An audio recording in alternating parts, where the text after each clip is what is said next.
Live everywhere. Daily Co's Radio on netrootsradio.com presents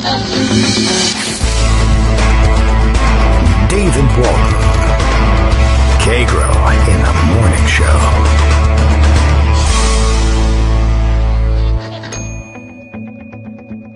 Now, here's David Waldman.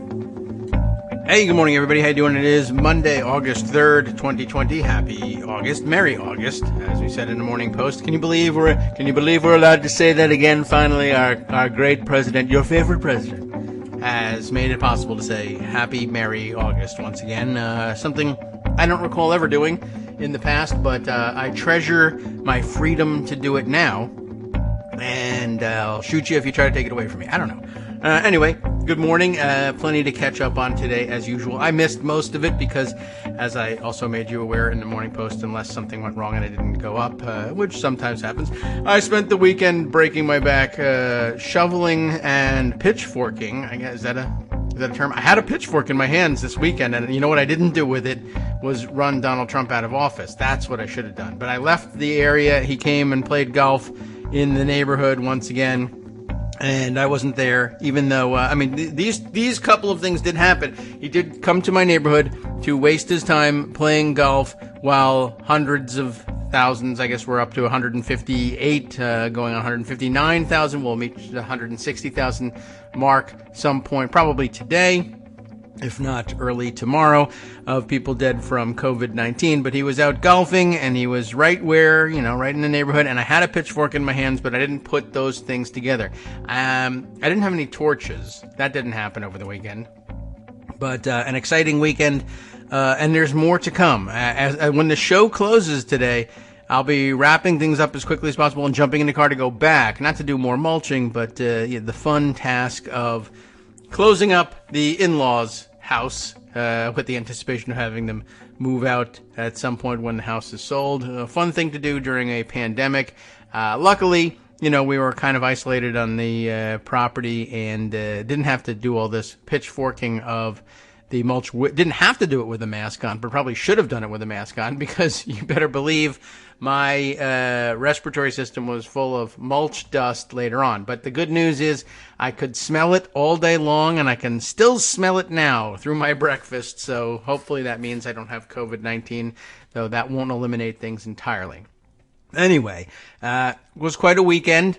Greg Dworkin, I'm sure, kept a closer eye on what was going on. I got to notice this much. President, typically crazy, losing his mind during the weekend, and he and the campaign both busy on disinformation campaigns on which the strength of which they hope to, I suppose, win the election come November. Can't see how it's really going to happen, so working double time on the cheating aspect and doing his best to undermine the validity of vote by mail.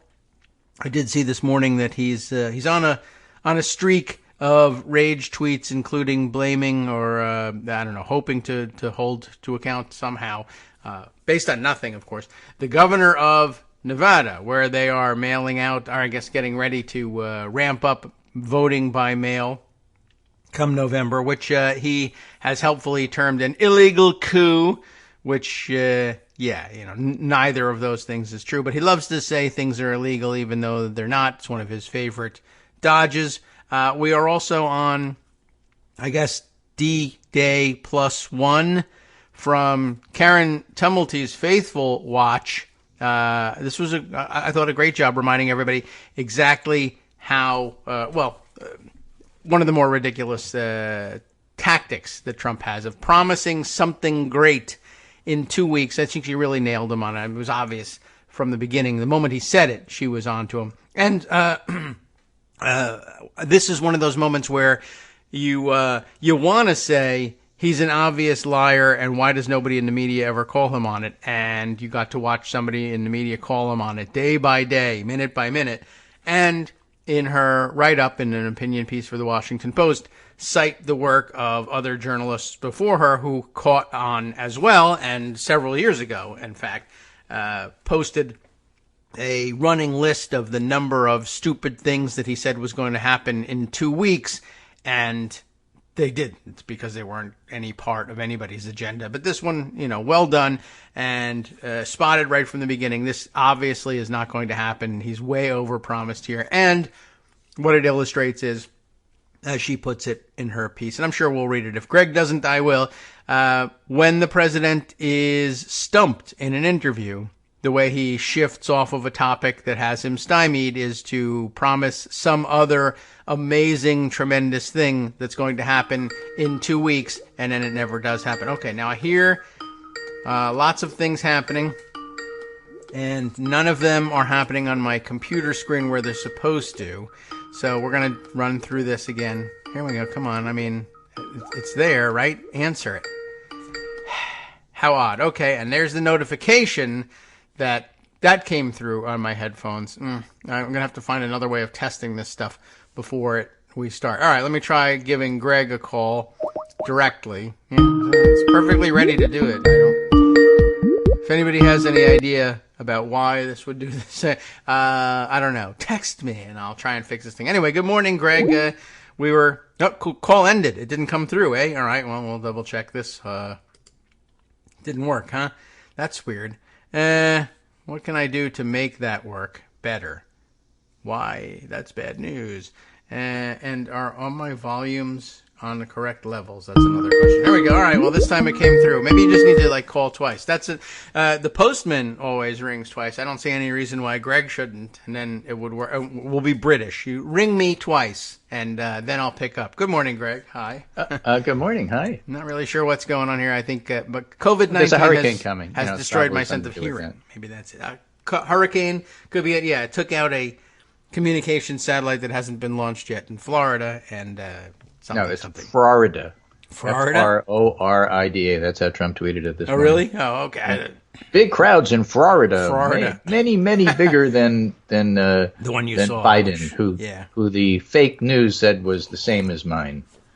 Not so. Mine was much bigger. I didn't even get to that. Yeah. Well, don't forget, Trump's dozens of campaign went dark for 6 days.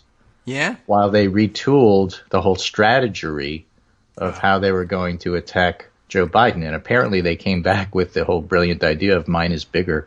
No. Well, that's a good one. That usually works. My crowds are bigger than yours.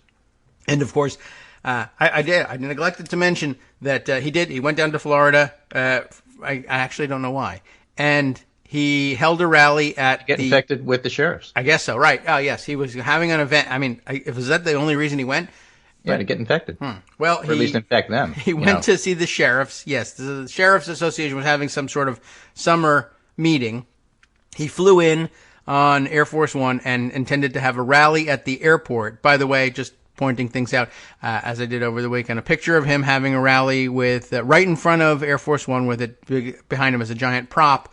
I put alongside the headlines from 2017 when the White House was promising that no, Donald Trump will never use Air Force One as a prop at a rally. And then, of course, he went ahead and did that. And it has been doing it for a long time.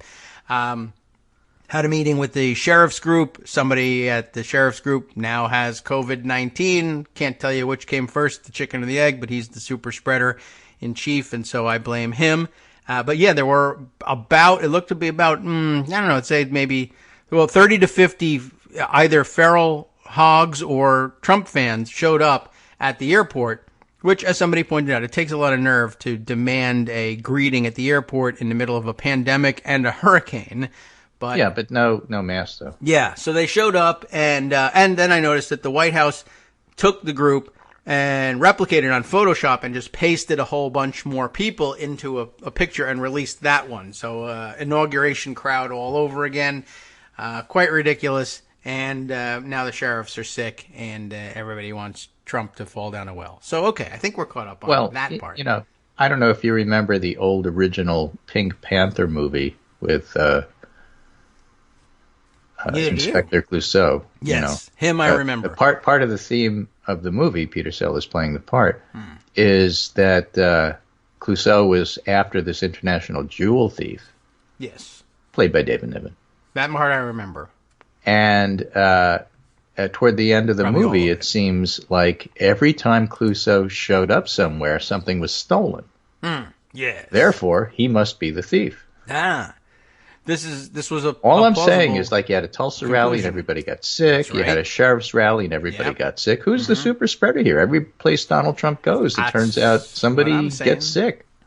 Yes, I believe that as actually to Maybe be he's the been case. shedding virus for months. Sure, I think so. I don't know how he's been able to do that and not Maybe get it really sick. is the Trump virus. Maybe People he's are- responsible for everything. They're thinking of it. He I spread mean, it to it'd be, the Brazilian it'd be government. irresponsible not to speculate. That's true, and so that's why we're just covering our bases by speculating here. By be irresponsible not to, but wherever he goes, that does happen.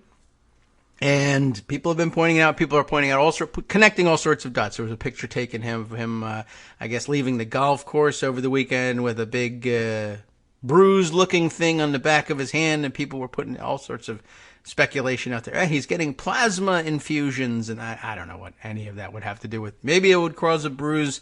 I don't know, but all I'm saying is wherever he goes, people in his immediate proximity end up with they either arrive with COVID, which they say they're testing everybody before they get there, or they leave with COVID. Either way, I would hang that on The him. logical explanation, of course, is that whenever he shows up, people get tested, and then they find out they have it. He's right. Testing causes COVID. That's why he thinks that. I think that may be I mean, it. It's not completely crazy because everywhere he goes, people get tested, and then they have it. And if he didn't test, they wouldn't know. That's true. They would just be giving it to someone else. And the news is they're giving it to people near me. And, Yeah. and I've So got a list I'm going to somewhere. skip of the, all the speculation. I'm not going to do Bill Frist. I'm going to skip all the speculation about the mini strokes and the sudden visits to Walter has Reed those. and why he had a bruise on his hand. That I don't too. care. all not of it's really true. stuff I really want to get into. You don't have to say it. And of course, it would be irresponsible to put that stuff out there. Right. We don't want to hang And we don't that wanna on do the that. doctor, which is why I'm here to tell you, as your lawyer, which I'm also not, you have to believe it Yeah. legally. Anyway. Yes. So here it is, Monday morning, and I have to start off by, again, Monday is the chaotic, hard to summarize everything that happened over the weekend, but we'll try. Right. We haven't even But summarized I anything have yet. to say, just in starting, that I'm really having fun with some of the new Twitter accounts that I found. No, This particular one is called Dems Panic, at Dems Panic. It's wonderful. it's a good idea. I should do Right? that now. It's a bot and tweets every hour or so. And let me just give you some examples. Dems panic over new regulations in the Northeast. Dems panic over text messages in the Southeast. Yikes. Dems panic about new polling on Reddit.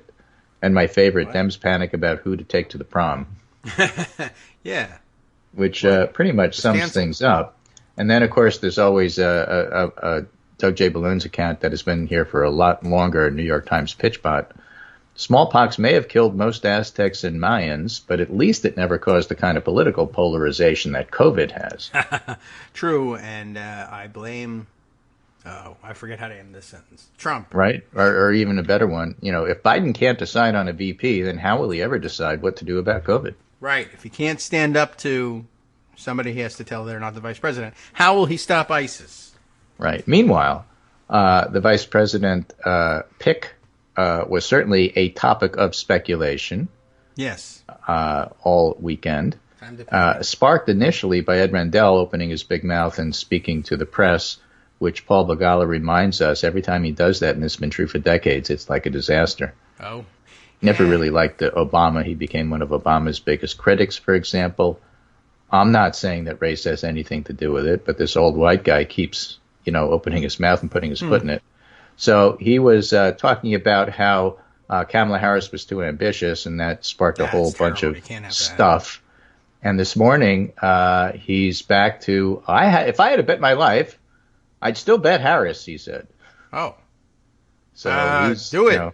Or as I said on Twitter, spank me, said Ed Rendell. And gladly, said the rapidly forming line. Okay. I mean, shouldn't open that kind of invitation. Thinking of that, going back to our movie theme today, I'm thinking about Airport and, everybody lining up with clubs and crowbars, getting ready to beat the crap out of Ed Rendell. Just panicking on a plane. Gladly Gladly. lining All right. up to do that. I guess I'm glad he's glad.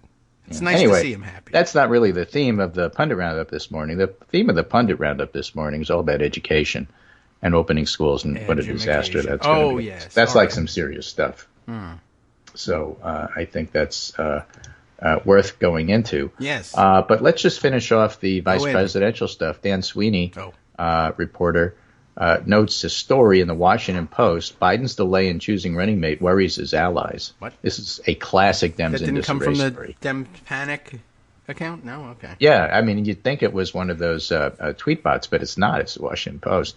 What And Sweeney says, look, not sure what delay they're speaking of. Over the last half dozen cycles, earliest announcement was Kerry's Edwards pick on July 6th, and the latest was McCain's Palin pick on August 29th, with others all over the place. In between those dates, so we're in the middle of the historical time frame. There's nothing unusual about it, in other words. And a reminder, the reason Palin's pick was delayed is because McCain wanted Lieberman, and his party wouldn't let him because the party decides. Huh.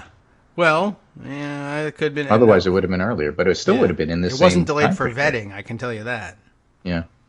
Okay. Yeah, I remember that one being particularly late, like right in the middle of. I think did he do it in the middle of the Democratic convention? I think it was like a. Well, it was in that time frame, and it was like, no, you can't bring Lieberman to the floor. The floor won't have it, and so you had to pick somebody else. And no floor wants him. He made Rich Lowry see starbursts. Yeah. Well, he never really got over that either. Okay. Actually, it wasn't him that made Rich Lowry see starbursts. It was Palin, but. The fact that she was considered at all was part of the downslope of American democracy. Yeah, that's true. She's well, that's a legacy. Well, remember, Palin's real legacy is real America. Yes, right. And whether from Alaska or briefly flirting with Arizona as a destination. She's a joke in Wasilla. I was there. I could tell you. Yeah, well, that's not surprising. I don't blame Alaska for Sarah Palin is what I'm trying to say. Okay, well, that's nice. Wasilla wants none of her. Okay. You got to bear some responsibility, but okay. We'll let them off the hook for the summer. It's their time to go outside and play. Right. Even when you're in like a strip mall or something like that in Wasilla, it's just surrounded by mountains. It's drop dead gorgeous. Nothing else you can do. Yeah, it's you can't move those mountains, and there is nothing else in Wasilla, so you're gonna get that view. Yeah, and it's lovely. Anyway, the real key though is also what Trump is doing with his campaign right now, and so he may have ineffective ads. The minus bigger school of thought. Not the hands. But as a matter of practical politics, Ryan Nobles was saying, Trump campaign back up on the air after going dark for almost a week, 2 new ads hammering Joe Biden. Now, my point of view is you can't hammer somebody if you have ineffective ads. But the more interesting thing about that is where they're placed. These ads are targeting early voting states, Ryan Nobles writes. Fraud. North Carolina, Florida, Arizona, and Georgia. So the campaign has stepped back, taken a week to think, and said, "Oy, we're in trouble in North Carolina, Florida, Arizona, and Georgia." All right. Glad it's not Michigan, Wisconsin, Pennsylvania. Right. Which is, how they made it work last time. Now they have to shore up the things that were supposed to be in their column. In other words, they in trouble. Yeah, good. All right. Well, I'll watch it. Not the ads. I mean, I'll just watch them writhe. Right. Finishing, I guess, on the first segment theme here. This is from the Daily News, which caught my eye. 99 Reasons to Dump Trump, taking the measure of the man and his record before Election Day. Started on July 27th. And I guess they're going to do a one a day. This is why Trump stinks. Hey, they have enough time to do a considerable number and not have to fret about where the next day's column's coming from. Right. So with 99 days left to Election Day, they said on the 27th, this page will offer a daily reminder, be it in print or online, of Trump revealed to communicate what's at stake come November 3rd. First, on Thursday, the Department of Homeland Security admitted in court to blatantly lying about its actual reasons for blocking New York's access to the Trusted Traveler programs. Remember that one? I do. Barely, but yes. So basically, you can't depend upon Homeland Security to securely tell you the truth. No, they have a fake because secretary. They don't. It's a fake department headed by a fake department secretary. That's true, and still waiting on Twitter security to undo this disinformation campaign. I don't know why they feel like he's entitled to having a verified account. They can leave the account if they can't make up their minds, but why not take away the check mark? Right.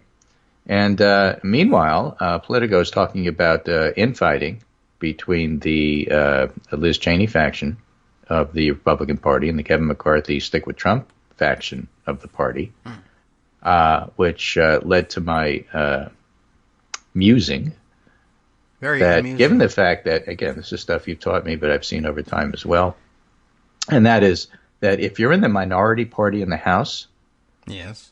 there are fewer vestigial bodies of less usefulness than the minority party in the House. Yes, right. So Okay, gotcha. let's just say we have this election, and let's just say it doesn't go well for Trump as it looks right now, and the Republican Party as it looks right now. Yeah. And there are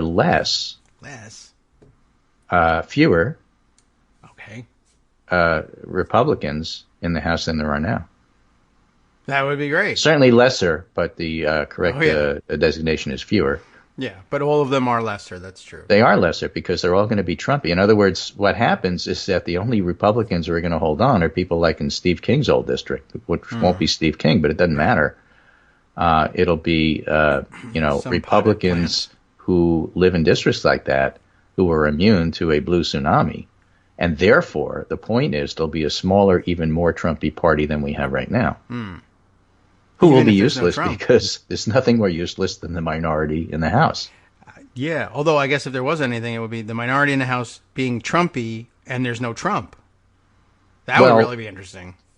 My point was the only I'm thing sorry, that they I missed provide this. the country is Yeah. amusement over the infighting.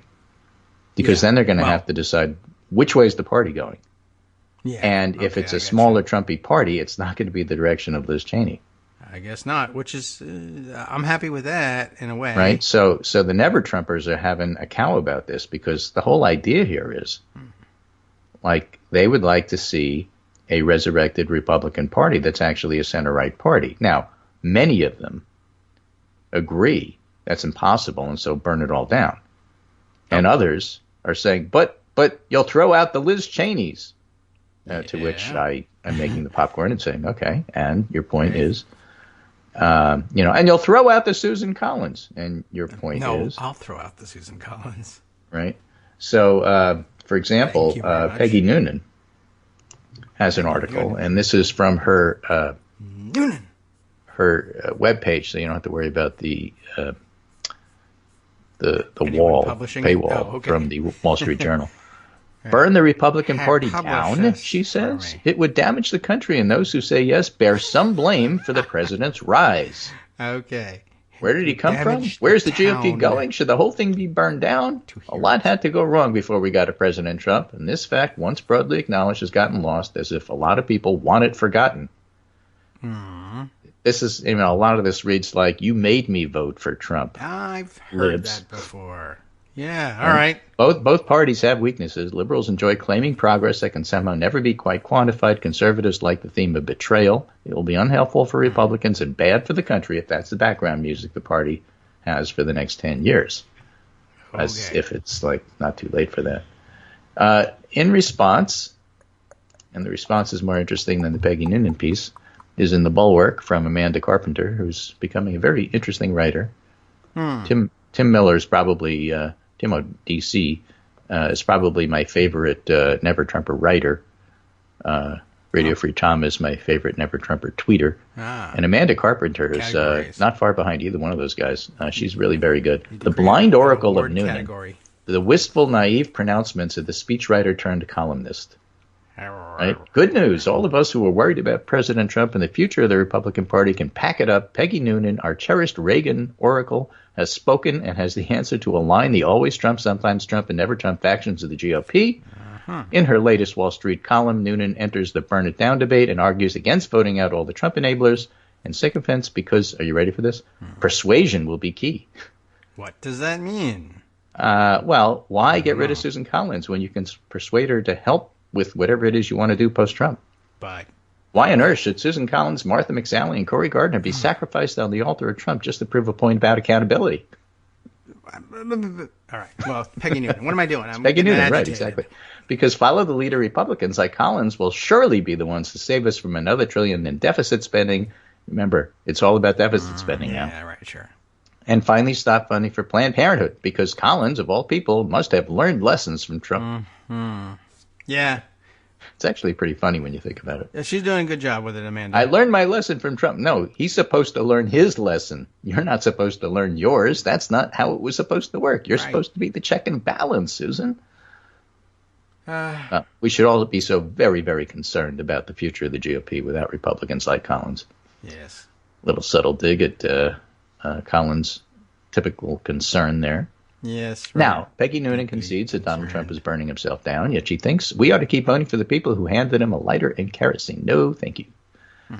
Now, the point really is this is all part of this bigger picture. And what happens to the Never-Trumpers? Would they quit the party? Would they form their own party? Would they try to join Democrats and then pull the Democrats rightward? I don't care. I just want their vote. But, the bigger picture here is not what happens to them, but rather, is there going to be such a thing as the polls tightening? And who are these tightening voters supposed to be? The Never-Trumpers? No. The Peggy Noonans? No. She's still not voting for Trump. No. Now, what happens down ballot remains to be seen. But the thing that's going to decide that is what the Senate does with the unemployment insurance expiration, which is to say, at the moment, nothing. And that's one of the reasons why they're a doomed species. Well, all right. So I'm not worried about what Never-Trumpers do or don't do or how they're going to try to drag the party this way or that way. Who cares? Take the vote, say thank you, and move on. Yes, assuming it shows up. I did notice the long-awaited... Well, if they stay home, that's fine, too. That's a half vote. Well, there's the long-awaited reveal, I guess, now spearheaded by Matt Lewis, who's a goofball in his own right, now writing but I just can't bring myself to vote for Biden column, and I assume he'll be because followed. abortion. Yeah, well, exactly, and predicted, 100 million years ago, the first time there were Never-Trumpers. I think people could next time they get a chance to vote, they'll hesitate, and it'll be abortion, and it was. Hi, it's me, David Waldman, your host for Kagro in the Morning, and I've learned that I either need to update these announcements more often or stop saying that the announcements are brand new. What's not new is that this message, too, is a call for your support in keeping the Kagro in the Morning show on the air. My thanks go out to all of you who do support the show through your donations. The stats say that Kagro in the Morning fans download our program about 2,000 times each weekday. But our donors make up only about 8% of our daily listeners. Patreon.com, Patreon.com, makes it simple to make easy, secure, recurring monthly contributions to support our show. Patreon.com/KagroX gets you straight to our donation page. If we're helping keep you sane during the Trump era, consider what that's worth. $1 a day? 50 cents? One thin dime? We do about 20 shows a month, so pick a number, do the math, and head to patreon.com/KagroX to let us know. Thanks again, everyone, for all your support.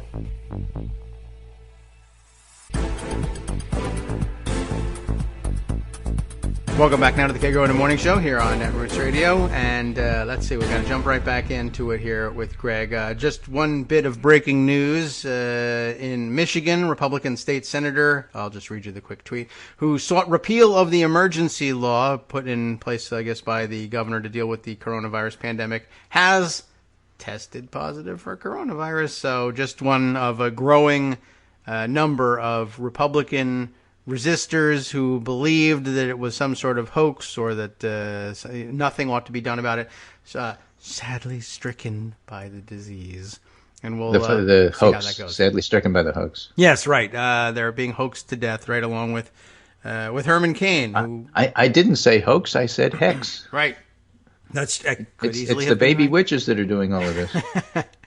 Yeah. Oh, right. The witches. I'm not a witch. Right. Yeah. Well, it turned out that she was a witch after all. What was her name? Well, the baby witches on TikTok have been hexing the moon. I don't know if you've been reading about that. Oh, no, I didn't realize that was what was next. It's a thing. Hexing the moon. Yeah, the adult witches are telling the baby witches don't do that because, the moon's our friend. Well, kids, once you tell them not to hex kids, the moon. They have nothing to do, Right. In the old days, they would have driven by mailboxes and knocked them down with baseball bats. But there's nothing to do and you can't go out. So the Postmaster General is busy doing that now. There's no mailboxes left, so he's knocking them down himself. All right. And that's another story, of course. But it's interesting to see what will happen because it's only the beginning of August. And the secret scheme to shut the post office down was supposed to be done quietly, and now everybody knows it, so it's being done noisily. So we'll see what comes of that, especially in the negotiations over the next relief bill. The Republicans want to put in a big FBI building to prevent the space from being used as a Trump hotel competitor, and they want to give businesses business lunch deductions. And they probably, I didn't look, but they probably still want to pay people to go on vacation the way Martha McSally wanted. Right. And the Democrats would like to give $600 a week continuing to people who need it. And they're interested in funding the post office. And so, like, both sides are equal. I guess so. Yeah, another one of those. As Joe McCarter's pointed out on Twitter, you know, rural areas are totally dependent on the post office. They seem to like it, even though they knock their mail. And that's Trump country. So the idea of shutting the post office down is like really bad politics. Yeah. They do like knocking down their. Well, they're dependent on a couple of things that they like knocking over: mailboxes and cows. Right. Anyway, going back to the new retooled Trump Mine is Bigger campaign, Dave Weigel points out every week more eggs go in the, quote, Biden will melt down in a debate basket, which Jeffrey Skelly from 538, formerly University of Virginia's Center for Politics, says, you know, this is a really poor way to set up expectations. All Biden has to do is show up and string a few sentences together. They should be talking of Biden as a master debater. Yes, not least for that line, which so many people love. Yeah, but so even without that, the whole idea that somehow Biden can't do this, can't do that, and then people actually see him, it's ridiculous. Yeah, I mean, I don't know what to say. It's dumb. It's stupid. But then again, you have to remember the people running Trump's campaign, including Jared Kushner, are dumb and stupid. True, and they love to do. I don't know why they continue to do this. Everyone can see it happening because they think it owns the libs. Accuse people of doing what they do. Yeah, maybe that's it. And it does. You know, it bothers people who like truth. And it's annoying to have to point out every time. But then you have to go out there and debate. I don't know. All right, they're gonna say that. What else? I don't know. Have they got any other plans? Our friend Brian Monroe points out Postmaster General Wilford Brimley has passed away. Yes, that's true. I think right. he did Thank that you on for Seinfeld. reminding us. Yeah, right. And I think he was doomed once he said that. Didn't Brian say that? Was it last week that he said, I only think of... I'll scroll back and find out who it was that had said that. But yes, lots of time on his hand. It's a civic holiday in Canada, my calendar says. So, Brian, get a hobby, man. Thank you for pointing this out, though. Yes, sad news. Wilford Brimley had some oatmeal this morning in his memory.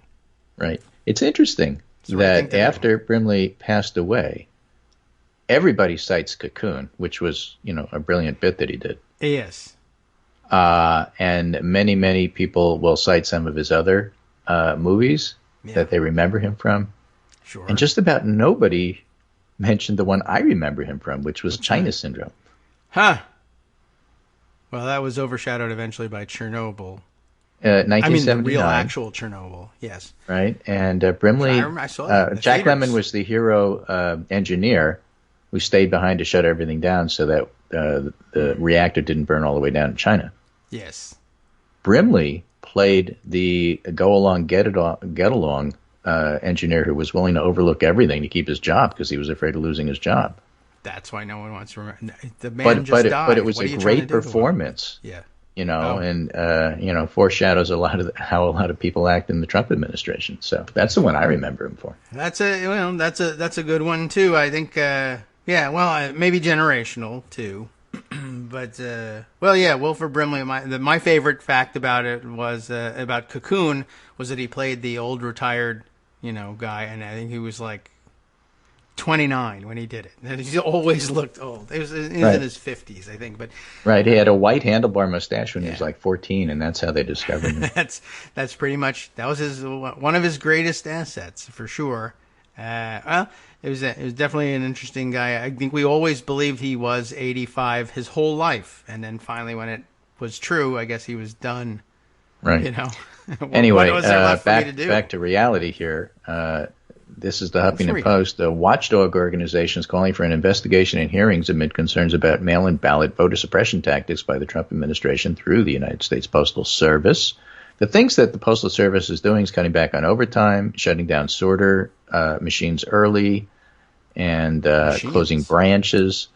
Recent actions taken by Postmaster General Louis DeJoy, we were talking about him last week, who was appointed by Donald Trump in May, will delay prioritizing mail delivery, which threatens voting by mail, warned a letter Thursday. I finally got my mail-in ballot for the August 11th primary. I filled it out. I plan on doing the Dropbox thing over at Town Hall because I don't trust how long it's going to take in the mail. But it was very smooth. Well, I'm glad you got it on time. Got it on time. You had to sign it. You stick it in the envelope. Paid for by the town. But if you drop it off, of course, nobody has to pay anything, so that's a better way to do it. Yeah, that sounds nice, except, well, if you drop it off, then you know what you should do is buy a stamp from the post office to fund them, and, I don't know, stick it on your forehead like an I voted sticker. Do you get an I voted sticker if you voted by mail? You don't. You do, yeah. You get an I vote by pack. mail sticker. Actually, that's put a picture of that up on Twitter. That's I a good voted by idea. mail, it says. No, seriously, that's great. Okay, I'm glad that they did that. I know nobody's going to cry over not getting the sticker, but it's a good way of reminding you that that's a valid vote, and it's what will make it real in many people's eyes. It's the right thing to do and a tasty way to do it. Right. Is what I'm trying to There say. were only 3 people on the ballot, though. Oh, It was a very simple ballot. It was Joe Biden, Bernie Sanders, right. and Tulsi Gabbard. Tulsi. So Hanging in there. it took me a long She's time to 85, decide what you to know do. Yeah. All right. Well, you'll be 85. I by spent the time hours, you with figure a it black pen trying to fill it in just within the little, out. Good, right? You don't want to go oval outside there. the So I lines. was afraid if it You went don't wanna outside the underdo line, it. somehow it wouldn't count. Are you allowed to make an X in the oval or a check mark? I was just curious about that because. Well, it's not a Chad, never so I read think the it'd be easier to find. instructions. But Yeah. they tell you how to do it. You fill it Okay. out like you're doing an SAT. Right. Which Rather you shouldn't be standardized doing test. now because they're very crowded. It took about, 5 minutes. All right. 4.5 minutes of reading the instructions and 30 seconds of filling out the ballot. All right. Good. Right. No Chads, like you say. No butterfly business to worry about. You just fill in the blank. It's a pretty simple way Right, of doing and then you ballots. stick it in an inner envelope, and then you sign the envelope. You have to Right. put your signature there. That's Because what fraud. prevents voter fraud, Fraud. people. It isn't. That's why you can't use your neighbor or a dead relative. They check your signature. So, and then they you really put the do that? inner envelope inside the outer envelope, and like most government operations, it's not quite the right size, so it doesn't quite fit in. Fraud. But you could do it. You could still seal it. Yeah. All right. Then dip your note in a bucket of lard. I'm going back to my Zoom days as a youngster. Right, and then you have to put melt some wax, some candle wax, and then put your thumbprint on it at the where the We should do that. envelope flips. That's better than signature. And at the little end of the V there, you put your thumbprint in the That is wax, not a bad idea. and that's how they verify it. They use an iPhone for that. Yeah. And no, then they can do that now. you drop it off at the town clerk. I think they should do something like, although then they could probably break into your phone. But anyway, the point is, if they're worried about fraud, certainly Just don't signature use the doesn't do finger it. that you use for your phone. That's all. Okay, I'll use the Use finger. the other hand. I have been voting with my finger outside of Trump's golf club for years. What's traditional? Don't you remember all those Iraqis holding up a purple finger in the W days? Right. So we should all hold up a middle blue finger. Covered with wax. Right. Why not? Blue wax. Use blue wax. Don't Right. use red Instead of wax. the purple. But that makes it easier to count. Okay. They should do something about it. I've never really understood signature as a verifier, but that's from the olden days when I guess, I don't know, maybe people had those. Well, if you had a John Hancock type signature, you could probably tell. Well, it's not difficult to find, but you can find all of these editorials. I'm the Oregon Republican Secretary of State. We've been doing this for years. It works. Try it. You'll like it. A bunch of other secretaries of state say you can do this. Voting by mail is fine. Just do it early. And if Okay. you have the option of doing Dropbox, do that. That way you don't have to worry about things like about those the drop boxes. the ballot didn't get there in time. Every state has different.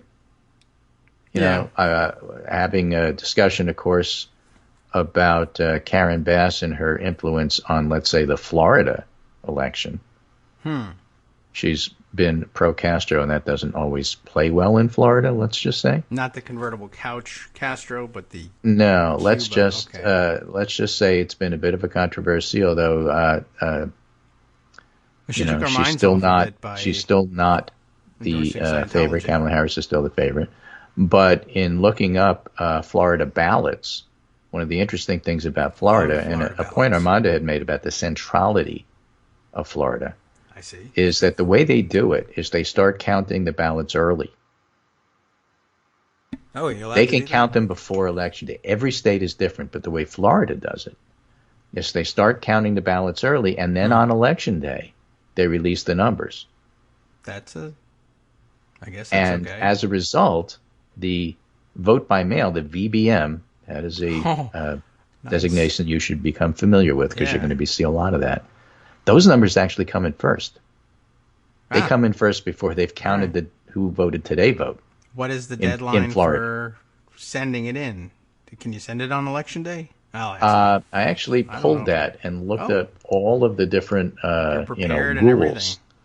Smart. And of course stuck it somewhere that I can't find, but I did had that. it.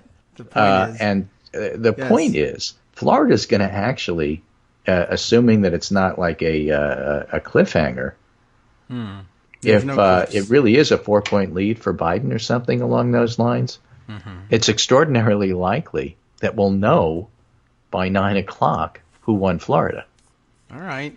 right? Not And if today, you won Florida, you've won the election if you're a Democrat, because Republicans can't win without Florida. So even if other states take a long, long time to count their votes, we're already going to know. All right. Now, your county supervisor of elections says this FAQ from one of the TV stations in Tampa. Oh.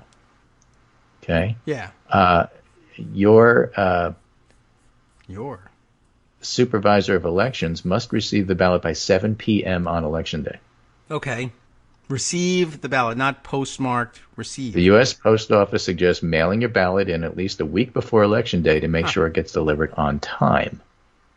It's not a bad idea all by itself, but okay. Okay. And they'll need your address, your driver's license number if you have one, and your signature if somebody else picks up your ballot. Oh yeah. And you don't have to mail it in. You can drop it off at your county supervisor of elections office. And my advice is drop it off, don't mail it. Yeah. Okay. Some places have to put a stamp on, some do not. Okay. Okay. If you send it in early, you might be notified if your signature doesn't match. I can't believe they really do that. All right. I mean, there's a lot of things that they do. But the deadline for requesting a vote by mail ballot is 10 days before an election at 5 p.m. But the post office says, please make that 15 days. Everybody has time. Wise. Okay. Why are they trying to help? Florida. Okay. Well, we'll keep an eye on it, and well, I mean, you don't have to yet because it's not November. But when the time comes, we'll pull out Armando's predictions. They seem pretty solid. It's a good argument. They're always solid when it's about Florida. Yes. Okay. I'll accept that. He will too, I think. All right. Well, I'm going to keep an eye on it. Really, a signature verification. I just figured they were just like, well, as long as there's some smudge of ink there, we'll just say it's. I can't believe that they really go through with checking it. And if you ever compared mine to say, like, what database did they use? Like, if you compared it to what I leave on the supermarket checkout thing for your credit card, you're never going to let me vote. Right. And another one about the FAQ I liked. Okay. Frequently asked questions. Is there a difference between a vote by mail ballot, VBM, and an absentee ballot? The answer? No. Oh, okay. Yeah, I mean, it's literally the same ballot. And I wonder, do they print even different ones? The ones we used to get in New Jersey would say absentee ballot on them. When you got an absentee ballot in New Jersey, how'd you get it? I don't know. It's New Jersey. I guess I paid somebody. I think I filled out a card. A guy Where, told who me. knows? Yeah, I mean, I don't know. I got a car. I think I had to go and get. May have been when You I don't was in ask for a college. ballot. They ask you. Yeah, right. He's like, "Where's your ballot?" I don't know. You get. Isn't this your ballot? Isn't it? It looks like it, sir. Yeah, Let it's go your of my ballot. fingers. Okay, that's the Yeah. right answer. I mean, the I've whole mailed thing in a about card. absentee ballots is that it's often something state by state, of course, changes. But absentee ballots are often orchestrated by the party. Right, Yeah. it's the Republican Party's job to make sure that all the Republicans who are over 65 in Florida have an absentee ballot. Right. I guess so. And no, But it's no the party official state's did job that for me. in a nonpartisan fashion to make sure everybody has a vote by mail ballot. Huh. That's really the only difference. The reason that Trump likes absentee ballots but not vote by mail ballots is absentee ballots, he assumes, is directed by the party, and therefore Republicans are only going to send them to suspect. Republicans. Yeah. Or right. if they're not the entity that sends them, they're going to aid you getting one Yeah. by telling you the rules, reminding you, whatever it is that they do, on a party basis, only to party voters. Whereas the state is going to do the exact same thing, but do it to everybody. That means Democrats and blah people as. Yeah, exactly. And so that's his objection. So is there a difference? No, but how it's administered is ever so slightly different to the point where it makes an incredible difference if only Republicans vote versus everybody votes. It reminds me of caucuses versus primaries and who pays for them, except Something along those lines. just because one involves a party, one involves a state. But otherwise, They're both democracy. No similarity. They both count. Yeah. They're both valid. True. They're both counted by the state. They don't get counted by the party. So, but I guess they get distributed But they're the same. that way. But a vote's a vote. Yeah. No, in New Jersey, I'm sure they did that. They went around solicited for senior citizens and for others. But for me, I knew I was going to be away, and I think I picked up a card at possibly at the post office, mailed it to the registrar of elections, and they mailed me the package. Right. So I'm looking at the big picture that they have of somebody holding up official balloting material, first class mail, do not forward. And noting that Florida, who has done this for a while, is actually doing it much better in some ways, just from a mechanical perspective than Connecticut. For example, the picture of somebody holding the ballot, you can see the ballot envelope. I suspect that the ballot actually fits in the envelope, unlike Connecticut. Also, the return address is the supervisor of elections pre-printed on the Florida one. The return address here in Connecticut is you fill in your own address. Oh.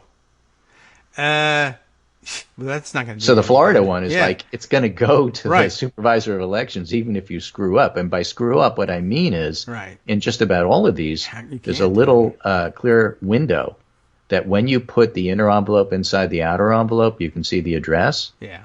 And if you do that backwards, you can't see the address. Yeah. People do so that. then the post office doesn't know where to send it, in theory. In practice, of course they do, because it's a goddamn ballot. Yeah. But in Florida, the return address is clearly seen, so even if you screw up, it gets to where it's going, whereas in Connecticut, it's just going to get sent back to you. Well, that doesn't make any sense at all. That's just a ballot designed by somebody who's not done it before. And Exactly. So there's a lot of places that have not done it before, is my point. And that's one of the reasons why Dave Wasserman, it's just a simple example of why Dave Wasserman writes that if you've not done this before, if you're a state that's all of a sudden just moved to mail-in ballots, a lot of your ballots may be spoiled. Yeah. That happened in the primary in New York. That doesn't mean you need to refrigerate them. It just means to look to Florida. I mean, again, you got to learn the rules. You got to be practiced at doing the rules. If you do an absentee ballot every year, you're kind of used to this. Right. But, the little things, you have to make sure that the proper address is showing through the little clear window. Yes. You have to make sure that the return address is readable and legible, even if it comes back to you. You have to do it in early enough time so that it can get through all this stuff in the post office.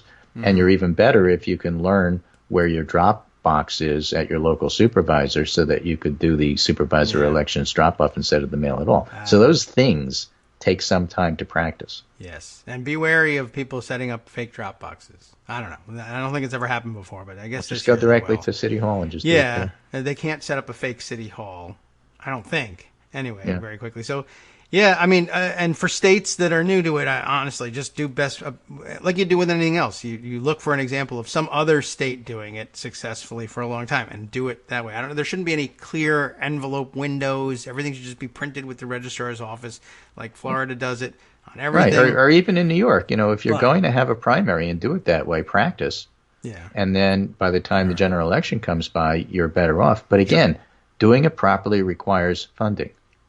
Yes. And people that's are true. strapped for money right now because of the pandemic and also because of the reluctance of Republicans to agree to pay for this stuff.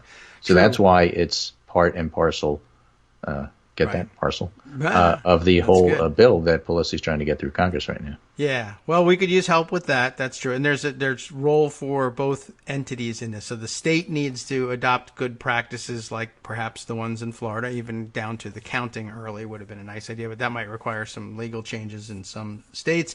And individuals, like you were saying, you got to take some time. Don't do it at midnight or whatever. You need to actually read instructions because there's a lot of times dumb instructions. Like I recall in New Jersey, you had to sign the thing twice.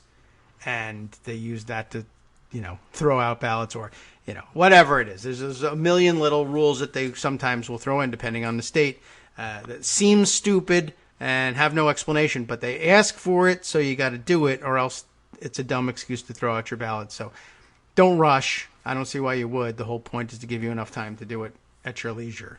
But right. I'll tell you again in November. I'll just finish up by telling you a few things that are in the Pundit Roundup today. Oh, yeah. Today's abbreviated Pundit Roundup, the title is, quote, "I'm sorry, but it's a fantasy," end quote, on reopening schools safely. It's a picture of a Tampa mom and teacher holding a big sign that says, "Don't kill my kid and don't kill me."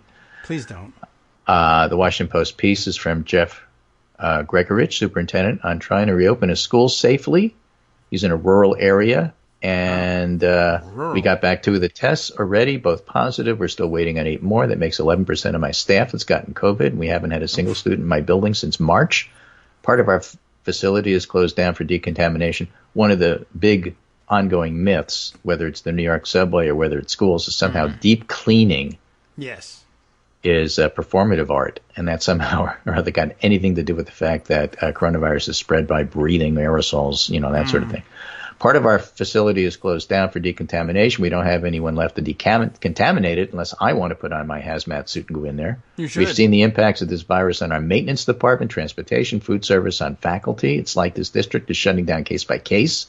I don't understand how anybody could expect us to reopen the building this month in a way that feels safe. It's like they're telling us, okay, summer's over, been long enough, get back to normal. Yeah. But since when has this virus operated on our schedule? That is not from Georgia.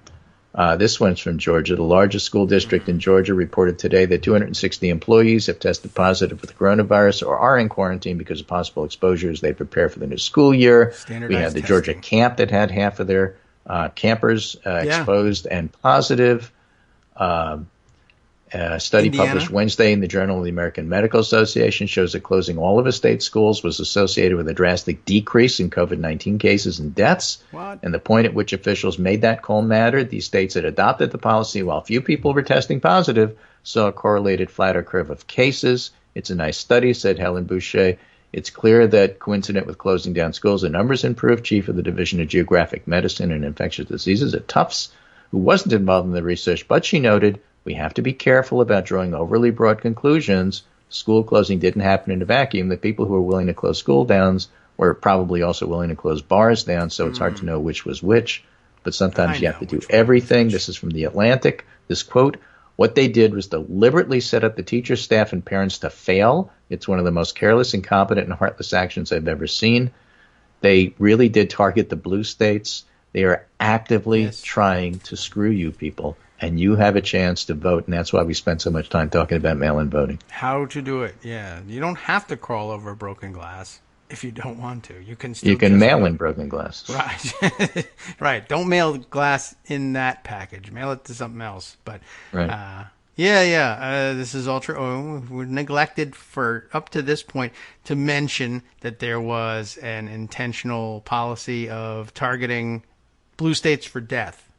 Says Vanity Fair, talking about Jared Kushner because it was his idea. I forgot to say that. This other one, why is the right so obsessed with hydroxychloroquine, says Will Summer in the Daily Beast. Demons, drugs, and eels. The unproven drug touted by Trump and his allies is a miracle remedy for more than just COVID-19. For the vast majority of Trump supporters, the drug represents a possibility that coronavirus can be successfully treated and the death stopped.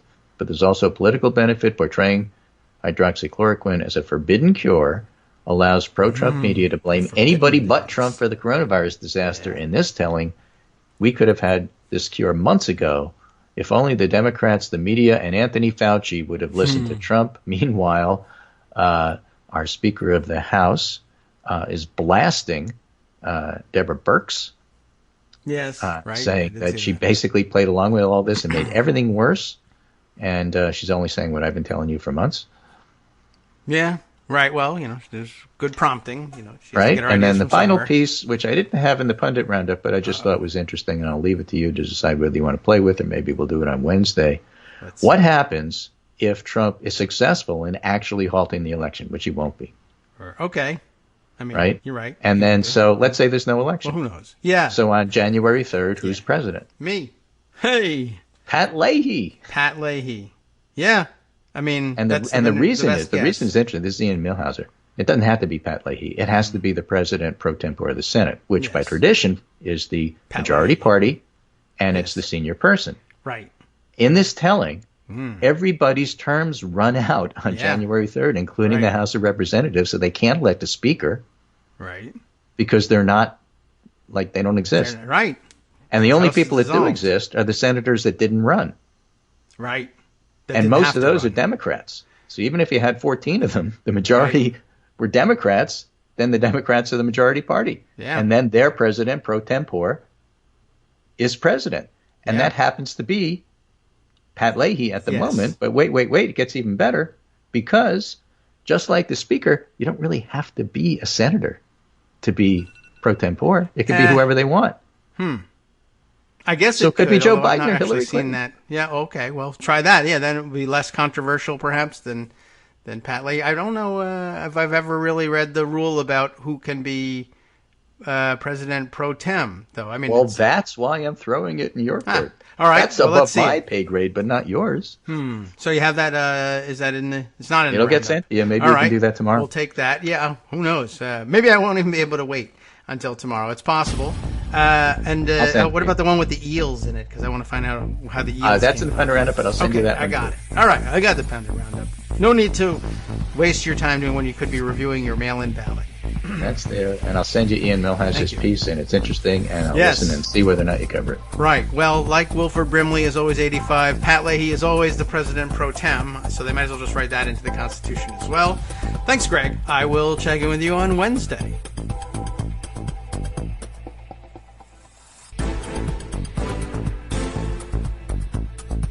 Welcome back now to the Kagro in the Morning Show here on Netroots Radio. Yeah, all right, now I'm intrigued. I don't know whether to try and find out whether the eels make any sense in that article about hydroxychloroquine, or whether to run down Ian Millhauser stuff. Sounds like something, though, that, Greg, do you really want to save it for Wednesday? Because we got to absolutely do that. But, I got sort of pulled into that discussion, I don't know, Thursday or Friday.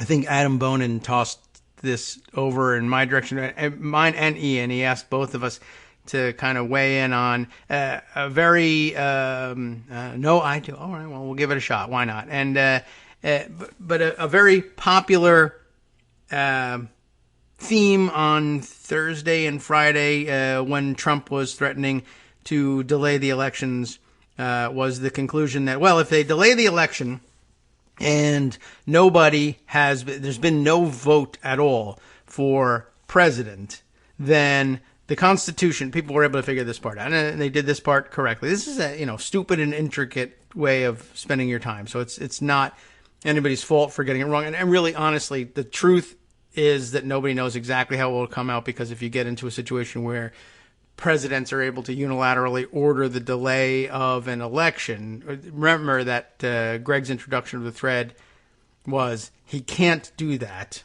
and so don't worry about it too much. We can't even get to the debate over what would happen if it happened, because we are busy debating over whether or not it makes sense to say that Trump can't do something, because there's a lot that Trump can't do that he's been doing nonetheless. And so, okay, that pushes it past he can't. So somehow the election hasn't happened. And so, therefore, I assume, for whatever reason, we put ourselves into the universe in which Trump can't also unilaterally declare himself president for life. I mean, once you're delaying the elections, why not declare yourself president for life? Would people accept it? I doubt it. Would it matter? I don't know. Is the military on his side? No one could tell. In all likelihood, they throw him out. But whatever. Okay, so you're imagining a universe in which no election has taken place at all, I guess, right? It's not just that the election for president hasn't taken place, but all elections for Congress and then whatever else was on the ballot in your locality also hasn't taken place. So people were able to figure out, all right, the president's term is limited to 4 years by the Constitution. That seems pretty straightforward. And so the term ends January 20th, 2021, and he hasn't been duly elected president for a second term, and so the office of the presidency, I guess, presumably vacant, which then you go to, all right, well, the automatic play is, all right, the presidency is vacant. What do we have in the playbook for that? And the answer is the vice president assumes the presidency, but there's no vice president either because that term likewise ends. And we also have, we have more statutes about succession after that. Well, if there's no president, there's no vice president, it goes to the Speaker of the House. And everybody got very excited because the Democrats got very excited. And I guess maybe some Republicans got agitated about it. Then our president will be Speaker of the House, Nancy Pelosi, and she's crazy. Or the opposite among Democrats. Some Democrats that our president will be Nancy Pelosi, and while I'm happy to have a better president than Donald Trump, I hate Nancy Pelosi. And others are like, I love Nancy Pelosi, and she can do no wrong. So who knows? Anyway, that falls apart for reasons I think that Ian probably explains here, which is that the same Constitution that limits the president to 4 years in term of office also limits members of the House of Representatives to terms of 2 years, beginning ordinarily on January 3rd. And so this by January 3rd, 2021, those terms would also be over with. And you'll recall, it depends how far back you go with us, but you'll recall from our filibuster reform discussions, which is another topic we didn't get to today, and I saw all sorts of my Twitter stream lit up. Was it Thursday that Barack Obama giving the eulogy at John Lewis's funeral, saying, endorsing the possibility or the necessity, perhaps, of eliminating the filibuster as a key mechanism towards getting towards a decent social justice and civil rights agenda. And then in all likelihood, Republicans would do everything they could to block it. And if necessary, we were just going to have to push them out of the way and eliminate the filibuster and get this done by majority vote. And everybody was tweeting about how exciting that was. And a nice portion of my Twitter feed also tweeting, hey, you did it. The president actually finally recognizes the necessity and the ability to eliminate the filibuster and has endorsed it. And it's been a long time coming. He was very resistant when he was president to endorsing that, and everyone can understand why.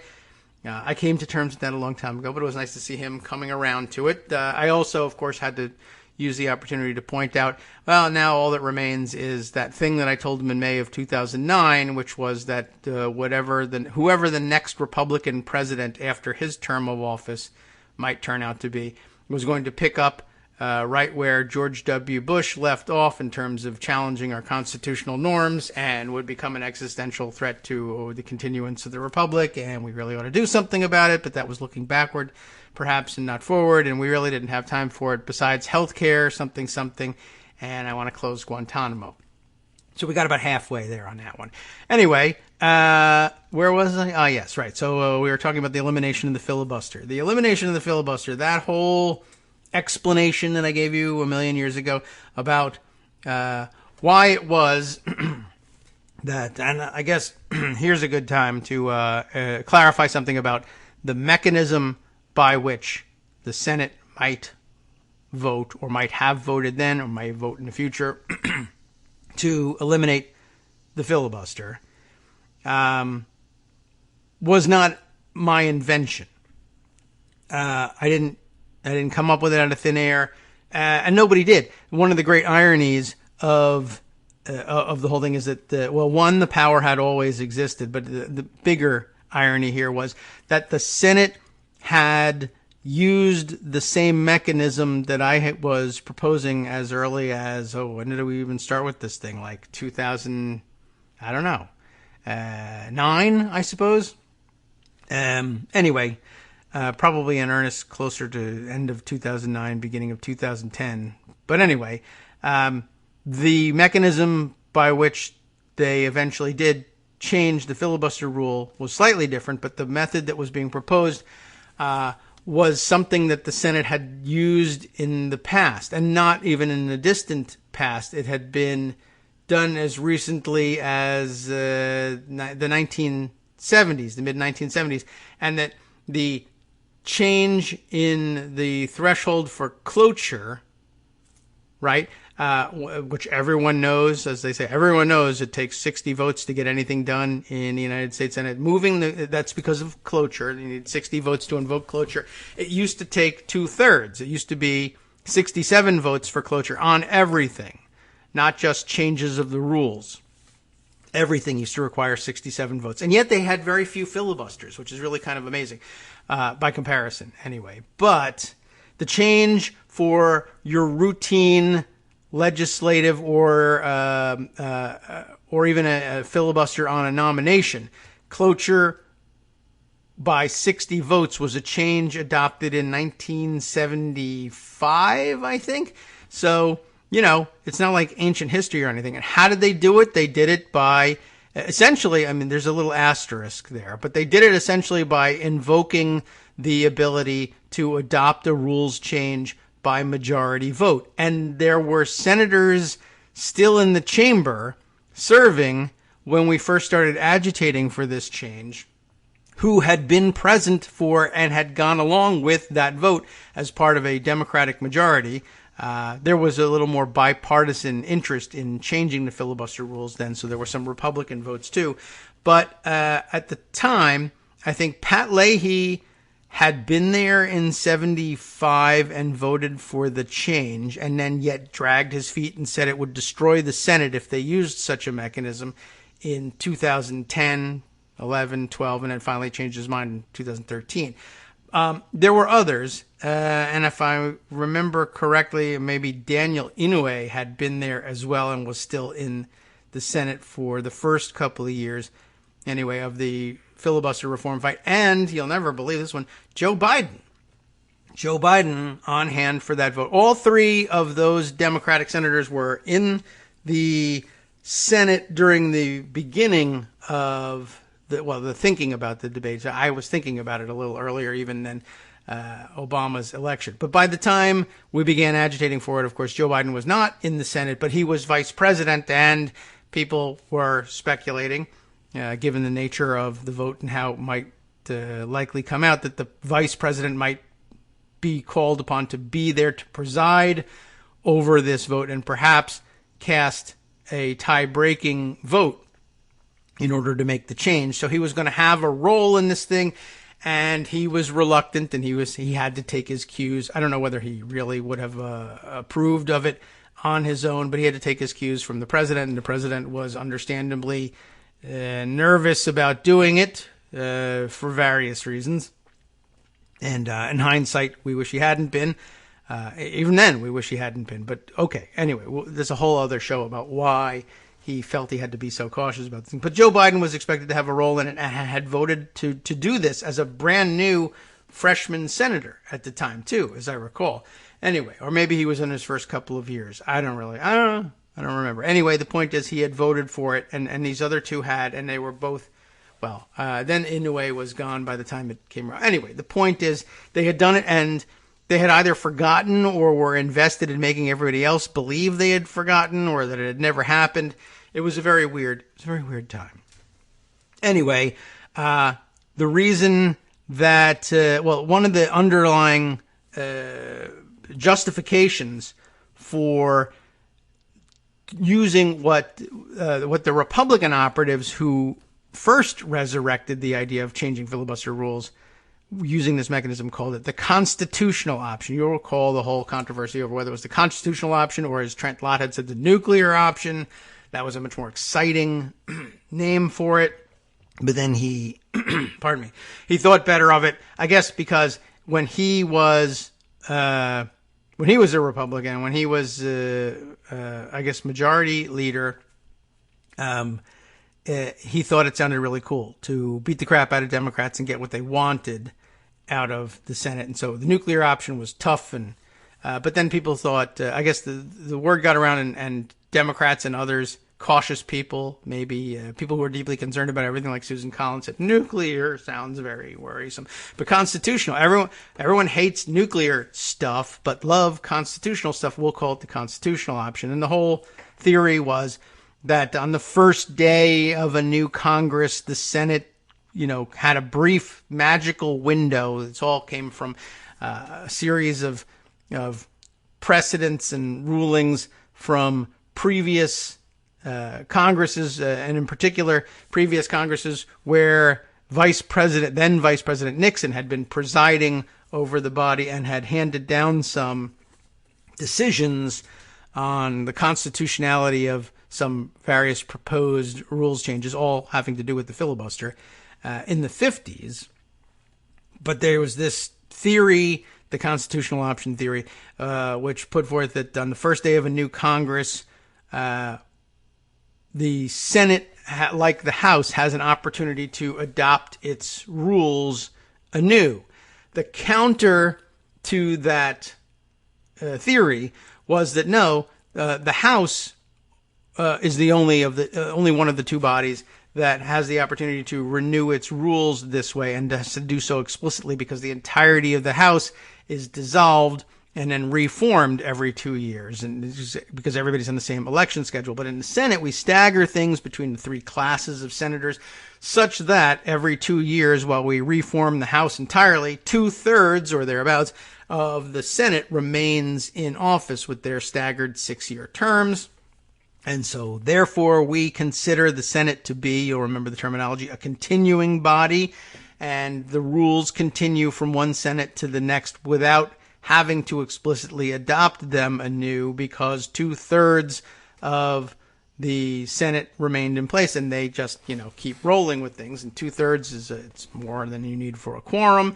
And in fact, 2/3 under Robert's Rules of Order and under the Senate procedural rules is enough to waive points of order, etc. So there's a whole bunch of organic, parliamentarianism baked into it. But the thinking was that the Senate rules continued from one Congress to the next because the Senate itself continued from one Congress to the next, even though they agree to be referred to like the House being in the 115th, 116th, 117th Congress. Well, for the Senate, it's just one long continuous Congress, I guess. Anyway, so the thought was that a continuing body means that they don't not only have to readopt their rules, but that they're always there. And it makes sense as constitutional design, anyway, that there's always 2/3 of the Senate in place in case you get to a situation where you have no president, no vice president, and no speaker of the House. Right? Okay, so that's where Ian picks things up and says, all right, if there's no House, the House can't resolve itself. And, if no one's been elected to the House because there's been no election, there's nobody there to be Speaker of the House. A lot of people were assuming that the Speaker of the House just continues in office until there's a new Speaker of the House, and that's not actually true. The terms end, and that's all there is to it, really. Unless a Republican became Speaker of the House, of course, in which case then, and they were in this situation, they would simply declare, the opposite. So, okay. Now, at the moment, and heading into the election, Republicans, presumably unless a bunch of people fall down wells or get COVID and die, will be the majority in the House. And so I think Chuck Grassley is currently the president pro tem. The longest serving member of the majority party is usually designated as president pro tem. But terms ending, of course, on January 3rd, 2021, being mostly Republicans and the Senate being pretty closely divided, it will turn out that of the 66 or 67 senators remaining who did not have to stand for election and whose terms continue, our continuing body would be comprised no matter what the outcome of the non-election, since it didn't happen, there's no outcome anyway, you would have a majority Democrats serving in the Senate. And, okay, so President Pro Tem Pat Leahy. Understandable. Now, I guess now we'll dive into Ian's actual thread as to why he thinks it could turn out to be someone else, because I guess the Senate, he could choose someone else. I've never heard that about the President Pro Tem of the Senate, but maybe because it's just too far down the list in succession. But I've certainly heard it all the time about the Speaker of the House. And it doesn't say anywhere explicitly in the Constitution that the Speaker of the House can be anyone. It doesn't. All it says is that they'll choose their Speaker, and because it's silent on it, it's presumed that the Speaker of the House could be chosen from outside of the Speaker of the House. But I don't know that there's any. I don't know. I don't think I've read lately what mentions there are of the President Pro Tem in the Constitution. We'll see if Ian has read it. Here's his response here, I guess, to the LA Times politics tweet. And I guess they put together an article on what everybody was tweeting about, saying, could Trump delay the November election? Not without inviting President Pelosi. And Ian points out, I think correctly here, this is what Adam Bonin was asking the two of us to opine on. This is incorrect. If Trump hypothetically managed to delay the election past January 20th, the result would not be President Pelosi, it would be President Patrick Leahy. If there's no election before January 20th, Trump's term expires on that day, as does Pence's, so neither one of them is president. Check and check. Third in line is Speaker of the House, but if there's no election, every House member's term expires on January 3rd, so Pelosi isn't president.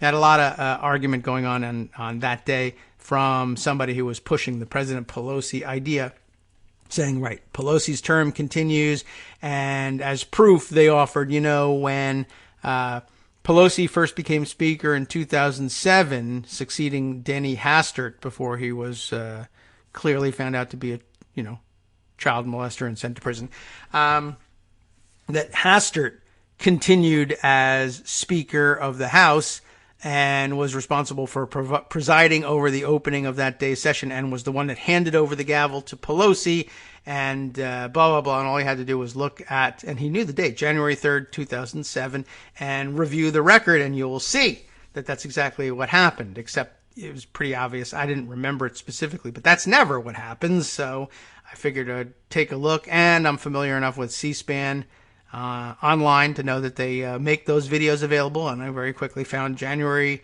3rd, 2007's video, and you can see Hastert is nowhere near the Speaker's rostrum at that point because Hastert's out and gone. John Boehner was the candidate for Speaker of the House from the Republican side that year, and Boehner appears on the Speaker's rostrum with Pelosi during the announcement of the results, and makes a short speech of concession, and Hastert is present in the House, but he's nowhere near it, and he doesn't hand over the gavel. It's not his to hand over.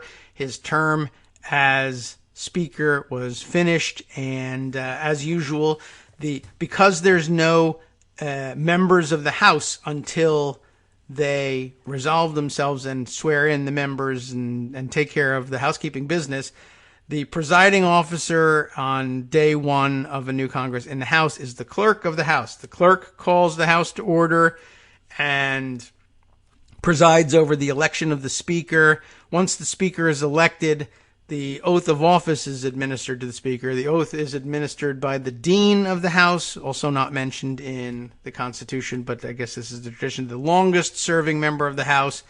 And I'm not certain whether the Dean of the House is designated by majority party or not, but there's very little role for the person anyway, so I guess it doesn't really matter. Anyway, at that time it was John Dingell. He administers the oath of office to Pelosi. Pelosi then administers the oath of office to the members, and they begin their business. Denny Hastert is nowhere to be seen. I don't know why they thought that was true. Anyway, so back to Ian Millhiser's Pelosi isn't president. She's got no right to a seat in Congress at that point, if there's been no election. Fourth in line, though, is the president pro tem of the Senate, who is the senior-most member of the majority party. Currently, that's Chuck Grassley. But wait, 23 Republicans are up for election in 2020, and only 12 Dems are. So if there's no election, all of their terms expire. Tangentially here, we'll go back to another crazy point of speculation I once made. Remember when we were discussing just before Trump was to be inaugurated in 2017, I mentioned that there would be a brief period in the Senate during which there would technically be a Democratic majority in the Senate. If the new senators, in this scenario, they had been elected, but they hadn't yet been sworn in, and Joe Biden was still the president of the Senate at that time, and could he have forced various issues and grabbed control of the proceeding? It would have been very unpopular and very shocking, I'm sure. But could he have? Now, of course, we know Trump can do anything he wants. Why not allow Joe Biden to do anything he wants? But we weren't into that at the time, I guess, under still then President Barack Obama. Anyway, I just wanted to point out that we're back in that weird scenario where 1/3 of the Senate is missing for some reason, and can they handle business? Well, the constitutional design is that they should be able to. So, at that point, 23 GOP senators lose their seats, only 12 Dems lose their seats. That means a Democratic majority. So Pat Leahy becomes the senior-most member of the majority party and fourth in line. So he becomes president on January 20th when Trump's term expires. Now the fun stuff. One caveat is that the state governors, this is a good twist, could potentially try to appoint replacements to the vacant Senate seats. Right? There's been no election, but now there are vacancies. So starting on January 3rd, there are some vacancies, and governors could start saying, I need to fill those vacancies. And they would see it coming for a long way off because the election didn't happen. So starting in early November, you say, I might have to start thinking about this. So they could potentially try, anyway, to appoint replacements. For the moment, at least, Democrats control enough governor's mansions to prevent these appointments from flipping the Senate to the GOP. Very interesting. And I suppose some governors are, must be some states where governors are up for election this year too, and maybe their terms end as well. Who knows? Admittedly, I'm less certain about that last conclusion. I haven't checked how many state governors' terms expire before January 20th, because again, we are assuming no election, or who would fill those seats, if anyone, if no election takes place. But in any event, he continues, the president of the United States would not be Trump, Pence, or Pelosi if no election takes place before January 20th. It would be either Grassley or Leahy, and I'm fairly sure that it would be Leahy. All right, I haven't gotten to anything about the possibility of adding somebody from the outside. Maybe that was just something that was a foreign contaminant in this. I don't know, unless it gets to it later on. But Greg, if you're still listening, you can... if you think that's what's going on here, you're going to have to point me to where, but I don't see it at this stage. And here's somebody put together the Thread Reader app. Okay, so I guess all right, well, it was good background to discuss all of this stuff for an entire segment, but, I still haven't gotten to anything about the possibility of the president pro tem being selected from outside the Senate, and there might be some. I have to, maybe during the next break I can check out the constitutional language about the president pro tem. I'm certain that well, I'm not certain, but I think that makes sense for it to have been mentioned in the Constitution. So it's probably a constitutional office after all, which is, I guess, serves to explain its preference in the line of succession. All right, here comes Greg's comment here. A constitutionally recognized officer of the Senate who presides over the chamber in the absence of the vice president. The president pro tem is elected by the Senate and is by custom a senator of the majority party with the longest record of continuous service. Custom is not a rule, and that's a good point too. But here's the interesting thing. Who would convene the Senate for the purposes of electing a new president pro tem? if that were necessary. And that I'm not certain about. But anyway, we've gotten ourselves to the end of the segment here.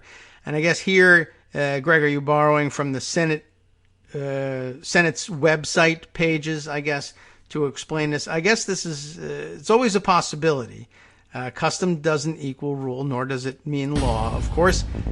But, how would they get around? I guess you could do it ahead of January 20th in order to do that. This comes from govinfo.gov, very important sounding place, and citing Riddick's precedents, and that's it's a pretty solid source there. Yeah, what I guess I'm not getting around to is at what point would they do this? Perhaps in anticipation, sometime between November and January, they could get together to pick a different president pro tem.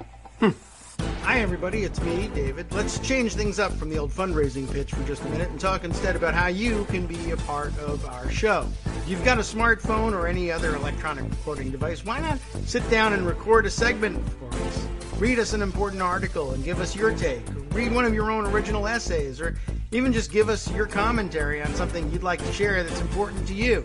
Then send the file to me at kagrox@gmail.com and I'll try and work it into the show. Short segments, a few minutes in length, are easiest to fit in. And of course, I can't always guarantee that I'll be able to play everything, but if you've ever shouted at your radio or TV about something you wish was being covered, here's your chance to change that. Make the show your own. Send your submissions to me at kagrox@gmail.com.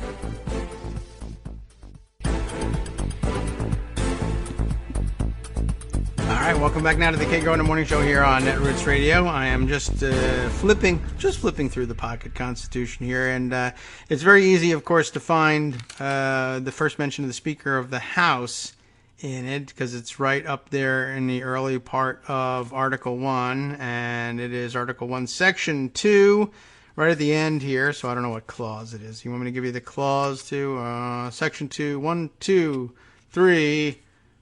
4, 5, so clause 5, the House of Representatives shall choose, which they chose at the time to spell CHUSE, shall choose their speaker and other officers and shall have the sole power of impeachment. That is the House of Representatives, not the speaker. But no mention there of the Senate president pro tem, and my thinking is that I just don't recall there being any mention of a president pro tempore in the Constitution, and that's just simply a rule and custom of the Senate.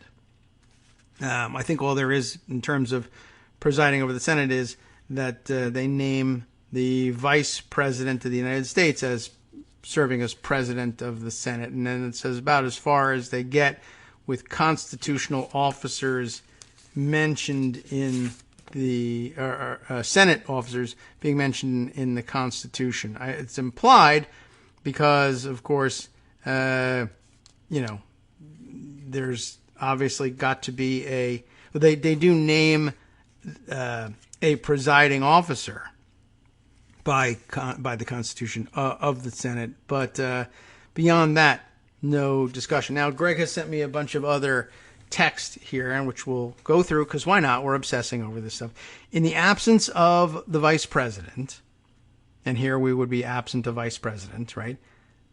Despite all the absentee ballots, the Senate shall choose a president pro tempore who shall hold the office and execute the duties thereof during the pleasure of the Senate and until another is elected or his term of office as senator expires, which will not have happened.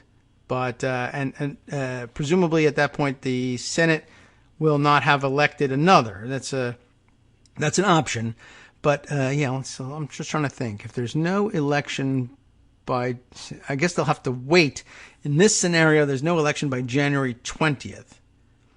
So at some point, though, between January 3rd, when Congress is set to reconvene and 2/3 of the Senate can reconvene, I guess they could spend the time between January 3rd and January 20th trying to come up with a new person to fill the role of president pro tem, and that is it less controversial? Oh, that's speculative. Is it less controversial at that point to say, well, Joe Biden would likely have won, or at least was, I guess less contentious would be, Joe Biden was going to be a candidate. He was nominated for the candidacy, and he's a less speculative president than Pat Leahy would be. But do Pat Leahy and senators give up the possibility of putting one of their own in? Maybe for Joe Biden because he was such a long-serving colleague. I don't know. Anyway, in the absence of a vice president and pending the election of a president pro tem, right, the acting president pro tempore, or the secretary of the Senate, or in his absence, the assistant secretary, shall perform the duties of the chair. So if for whatever reason the president pro tem isn't even available to convene the Senate, there is someone else who can do it. There are two, the secretary of the Senate and the assistant secretary of the Senate. Let's see. Next up, the election of the president pro tem pursuant to a resolution adopted in 1890, which who cares, right? That year sucked. We probably lost it by now. I don't even know where that was written down. It was destroyed in fire. Pursuant to a resolution adopted in 1890, and now as provided in Rule 1, pretty important rule in the Senate elects its president pro tem even if the vice president is present, well, right, to hold the office during the pleasure of the Senate until another is elected, and who shall execute the duties in office during all future absences of the vice president, which is usually the case, until the Senate otherwise orders. A majority and not a plurality vote is required to elect a president pro tem. I don't think that's going to be a problem. On a roll call for an election of a president pro tem, a senator may vote for any member he prefers. Any member he prefers. What do you think about that? No method being prescribed by the Constitution or the Senate rules for choosing a president pro tem. The Senate may choose him by ballot, by roll call, or by resolution, but the Senate usually follows the course of electing him by resolution. In 1913, the president pro tem was elected by ballot. Exciting. Where a senator is nominated for the office of president pro tem and a substitute proposed, therefore, a vote on the substitute was held to be in order. Okay.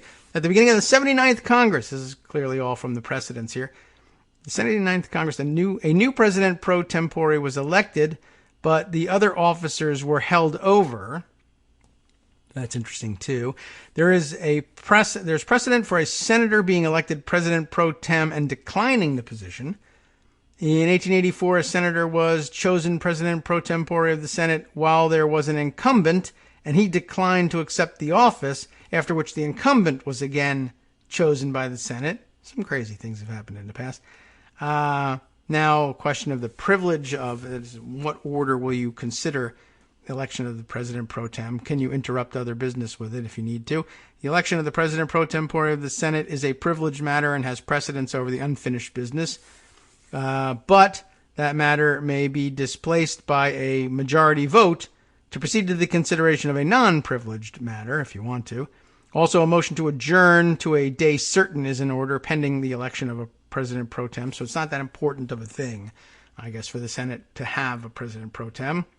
Here is where the Senate must intervene, Greg sends us.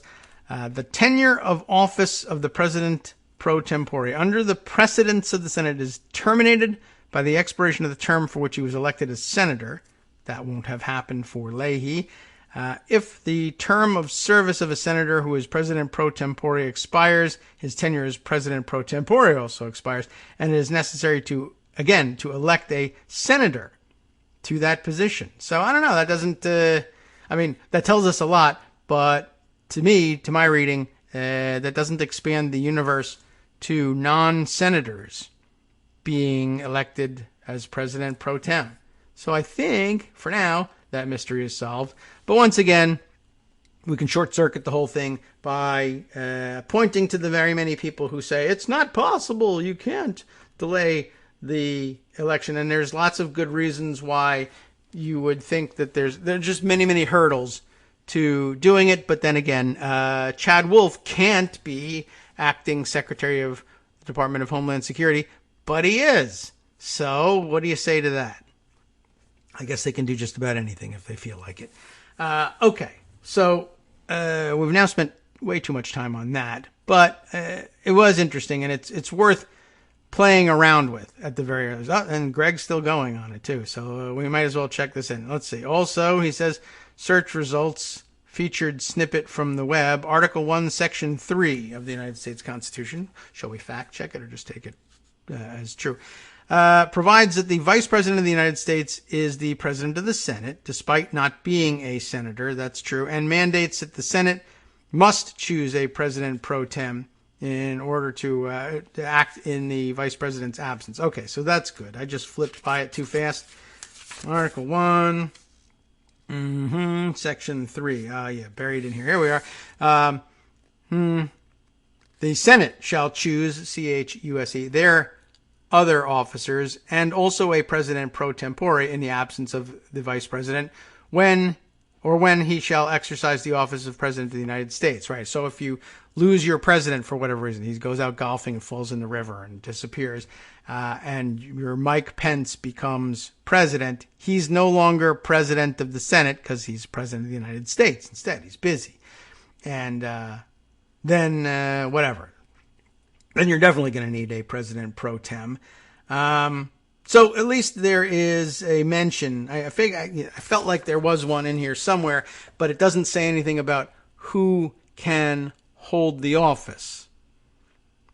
So, okay, at least it is a constitutional office, the presidency pro tem. I felt like that had to be in there somewhere. So, okay, we've got it now. Article 1, Section 3. Just trying to flip too fast while I'm trying to do a radio show at the same time. So anyway, that has been less of an issue than the Speaker of the House. And again, here, it doesn't, well, let's see. Well, one more thing here. Does it say, let's see, Senate shall choose their other officers. It doesn't say, also a President pro tempore in the absence of the Senate, or when he shall exercise the office of the President of the United States. Here, too, it doesn't say that has to be chosen from among their membership. And I guess the big difference is I don't think that there's anything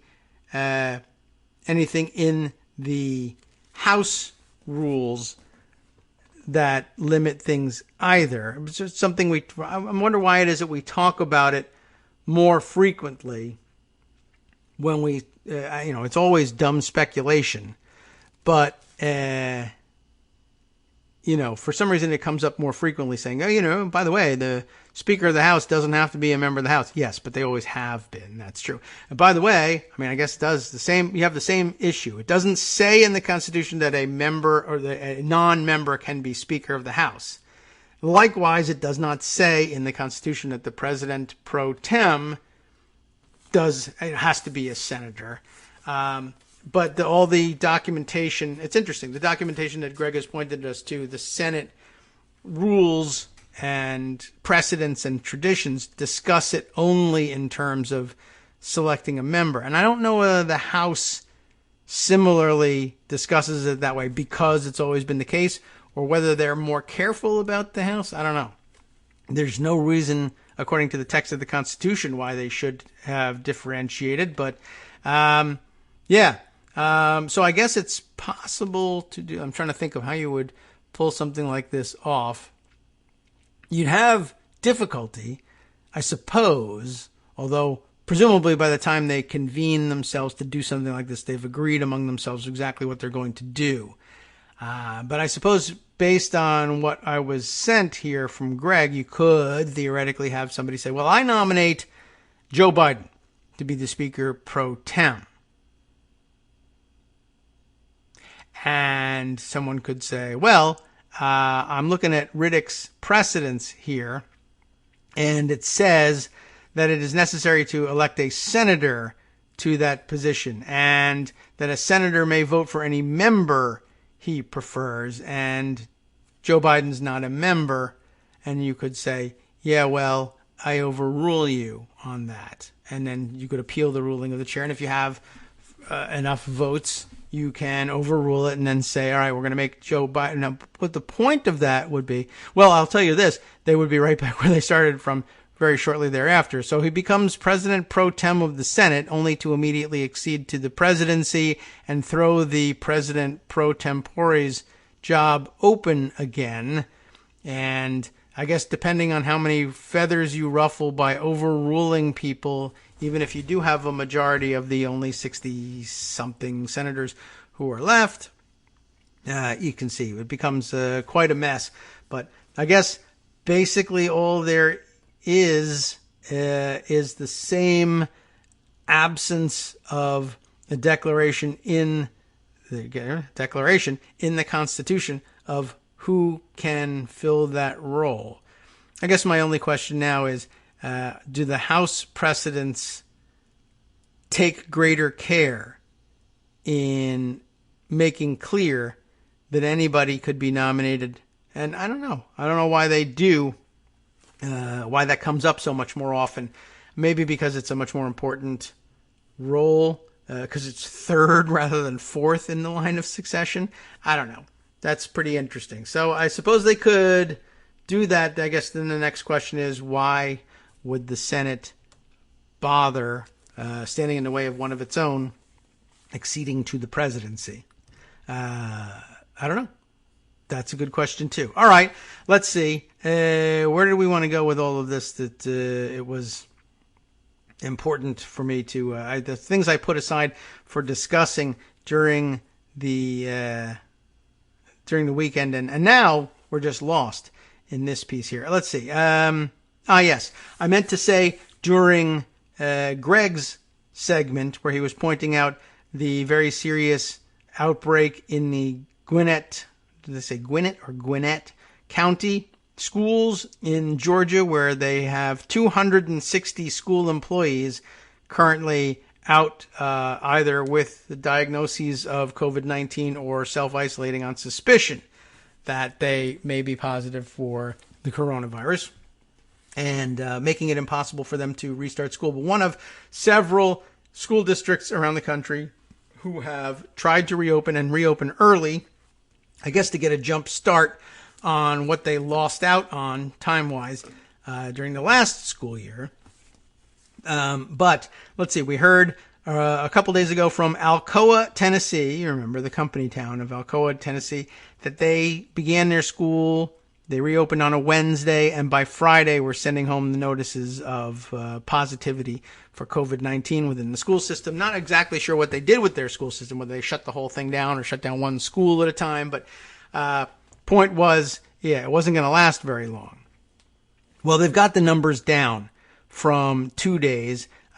This one's going to be a tough record to break, but as I understand it, a school district is at Greenfield, Indiana, where they reopened their schools and found in the middle school that within hours, just mere hours, they didn't make it a full day before they too had signs of positivity within the student body. And I don't know, I don't know whether they've shut that school system down or not, but they're certainly jumping to whatever their emergency procedures are to take those precautions. But I guess the test must have been out there and pending, and they got word from the county health department on day one, within hours of opening their schools, that, you've got someone positive wandering around in your halls, and, whatever your procedure is from this point forward, I guess it's up to you, but you better do something about it. Let's see. Is this too? Another Atlantic article, this time from David Frum. I just want to make you aware of this one. I don't know whether we're going to read through this one or not. Where the system may break, a war game exercise simulating the 2020 election unmasked some key vulnerabilities. I don't know if he's talking about the same ones that Ian Millhiser was talking about. But, pretty interesting. And so there you go. More speculation on it. Let's see how his sets up. Might as well spend the whole show on it, right? On the same morning that the United States government reported the steepest economic collapse in U.S. history, President Donald Trump mused on Twitter about postponing the 2020 election. Trump is getting desperate, more desperate by the day. What might he do? What should Americans fear? Earlier this summer, 67 former government officials and academic students of government gathered for over 4 sessions of the nonpartisan Transition Integrity Project. Did you know there was such a thing? To analyze those questions. They included I don't know, a bunch of famous people. Do you care? Michael Steele, a former chair of the RNC.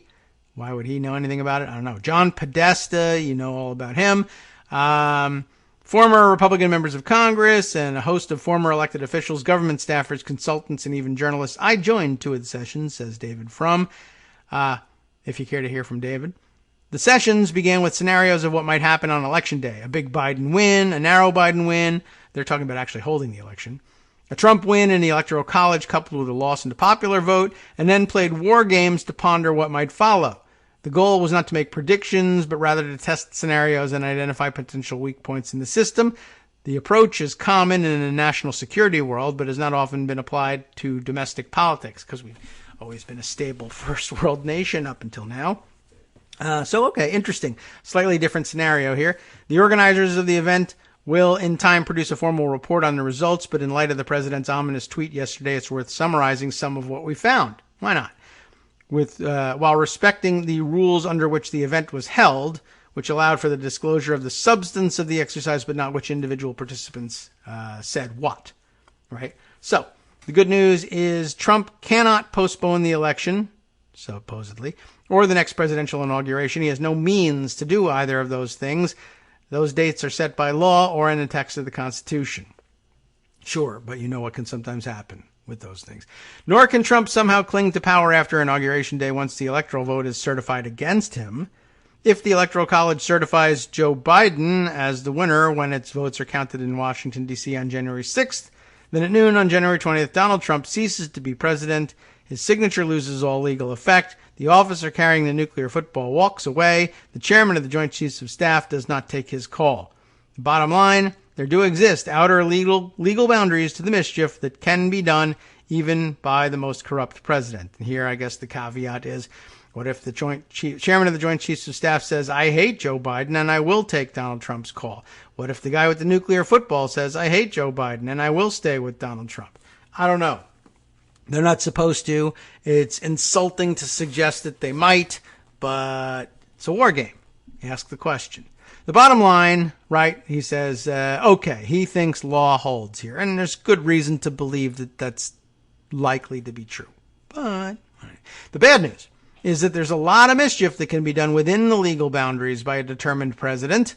That's the more interesting stuff, I guess, especially with the compliance of the Attorney General, if he is the Attorney General, and enough political allies in the state capitals. The worst news is that faced with presidential lawlessness, few of the participants at the Transition Integrity Project found effective responses. The courts offered only slow, weak, and unreliable remedies. Street protests were difficult to mobilize and often proved counterproductive. Republican elected officials cowered even in the face of the most outrageous Trump acts. Democratic elected officials lacked the tools and clout to make much difference. Many of the games turned on who made the first bold move. Time after time, the first mover was Trump. And even in the scenarios in which Biden's team eventually won, that is, secured possession of the White House at noon on Inauguration Day 2021, Team Trump by then had thoroughly poisoned the political system. It diverted public resources to Trump personally. It preemptively pardoned Trump associates and family members and tried to pardon Trump himself from criminal charges, including money laundering and tax evasion. It intentionally tried to cause long-term economic damage so as to prevent early economic recovery and boost Republican chances in the 2022 elections. It destroyed, hid, or privatized public records. It tried to sabotage the census in favor of Republican redistricting in 2020. It refused to cooperate with the incoming administration during the transition period in ways which both aggravated the pandemic response and economic recovery, and it sowed pervasive mistrust in the integrity of U.S. elections in ways that would polarize and embitter U.S. politics long after 2020. Despite the president's personal unpopularity as measured by the polls, Trump's side possessed and used important tactical advantages. I guess we're going to do this. Those advantages start with the institutional powers of the presidency, notably the power to federalize the National Guard and take military control of state voting sites. They include also the asymmetry of the U.S. party system, and especially the fiercer team-mindedness of Trump loyalists and pro-Trump media. The most persistent and powerful advantage, however, was the overconfidence of the legally minded Biden team that the Trump team would respect some norms and limits on its behavior. That expectation was again and again refuted by experience. All of this, again, was just a tabletop exercise specifically designed to test extreme scenarios. Not a prediction of how things will play out. Perhaps everything will go smoothly. But as the president suggests postponing the election, it's important to understand the hazards ahead and the timeliness and decision points that may prove crucial. For instance, the voting period. The days of early voting, election day itself, and then the period of vote counting that will follow offer fruitful possibilities for mischief. In one of our scenarios, the Attorney General sent federal marshals backed by the National Guard to seize vote-by-mail ballots, triggering a constitutional catastrophe that delayed the outcome of the count for weeks. Local Republican office holders have wide scope to burden voting by what they deem undesirable voters, especially ethnic minorities. The Civil Rights Division of the Justice Department has more or less entirely abandoned the field of voting rights. In the Trump era, the division has shifted its effort toward litigating in support of claims of religious discrimination. In the exercises, when the vote went against Trump, his team tried to convince his supporters that they had been robbed. That seems pretty obvious, right? And that they were therefore entitled to take extreme, even violent actions. In our exercises, however, the game-winning strategy was to goad the other side into violence. This was particularly true for Team Trump, whose supporters already fear violence from anarchists and Antifa. Next up, the meeting of the electors. In the states under current law, all disputes over vote counting are supposed to be resolved by December 8th, 2020. The electors are supposed to convene on December 14th in their state capitals, where they will sign their electoral ballots. The days from December 8th to December 14th offer Team Trump the last clear chance to alter the outcome. In some of our scenarios, local Republican office holders sowed enough confusion to justify sending 2 state slates of electors to Washington to be adjudicated. That's actually, I think, something that's happened before. It's certainly been discussed before. That was a high-risk tactic that did not usually pay off, but could tempt some pro-Trump state governments. Important to think about. You know, it's worth doing. We might as well give the whole show over, obviously. Now we have. But I think well done here to do that. We'll get back on track tomorrow. Bad other stuff happened. We've got plenty to talk about.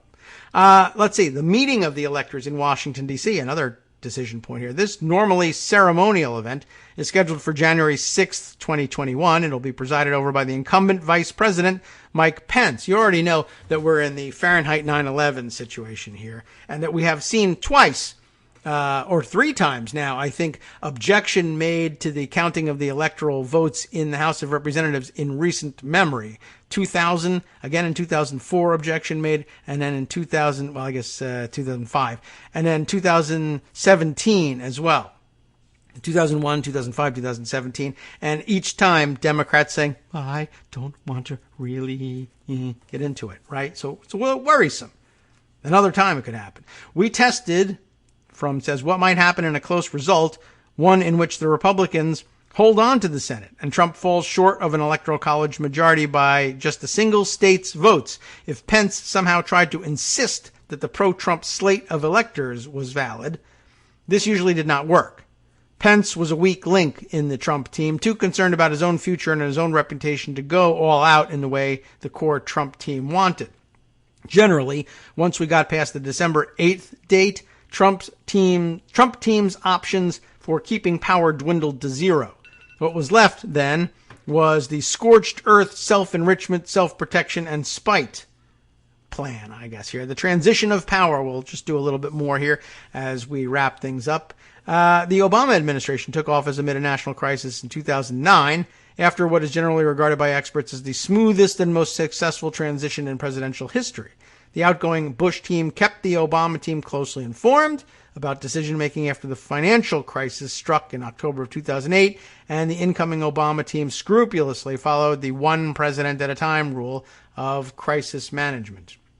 It was a good idea. Nothing like that can be expected from this team, though. Instead, we're likely to see a recurrence of 1932-33, when the defeated Herbert Hoover tried to sabotage the incoming Roosevelt administration in hopes of preparing his own comeback in 1936. Trump will soon be fantasizing about running again in 2024 when he's 100 years old. If his health does not permit it, his children may envision a dynasty of their own. Dynasty, for those of you in the UK. These are not realistic plans. The Trump brand will be toxic in U.S. politics after the catastrophes of 2020, but the Trump inner circle will not believe that, and its members may hope that if they can cause Biden to stumble out of the gate, they will benefit. I'm looking forward to pulling Donald Trump and the rest of the Fedayeen Donald out of their spider holes, should that happen. My kids would really love that role as it happens. Just a couple of paragraphs left here, but, we're out of time. I think you get the gist of things. I hope we didn't bore you to death with discussion of this. It is frightening, worrisome. Probably a lot of you, like Greg, were anxious to have the discussion. No conclusive answers in all of this, of course. We'll be back here tomorrow, hopefully to cover a little bit more of the news. In the meantime, that's okay. I had a great time doing it. I hope you enjoyed it too. Justice Putnam will take over the coverage of the news on the West Coast Cookbook and Speakeasy next. Let's see what he's got in store for you here. Let's see. The GOP needs to hold Trump accountable. Good luck. On election interference and the conscious mistakes of the pandemic, but they won't. That's not news per se, but it's an excellent theme. I'm grateful that he'll be following us. From Daily Kos Radio on netrootsradio.com. You have been listening to the Kagro in the Morning Show with David Waldman. For more, states are eager to expand broadband internet into underserved areas, but are wary of the CARES Act deadline. The Navy was reluctant to reinstate former Navy SEAL and Missouri Governor Eric Greitens until Vice President Mike Pence's, he might as well be Trump, office intervened. I did hear something about that, and I'm glad you'll hear more about that and other things next.